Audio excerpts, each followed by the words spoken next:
Hi everyone, in this video I'm going to show you how you can turn on wireless power sharing. So if you find this video helpful, please give it a like and make sure you subscribe for more useful tutorials. So what you'll need to do is open up settings, scroll down until you see battery, so you want to tap on that,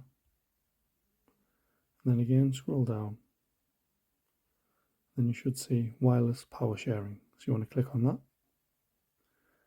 And this will just let you know, put the center of your phone back to back with another device.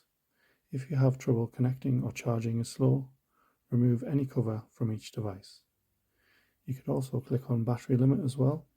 This just means charging will stop when your phone reaches the battery percentage you set. So you can click on there, and it ranges from 30% all the way up to 90%. So you can just obviously adjust that to whatever suits you.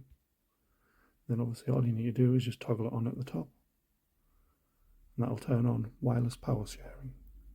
Thanks for watching.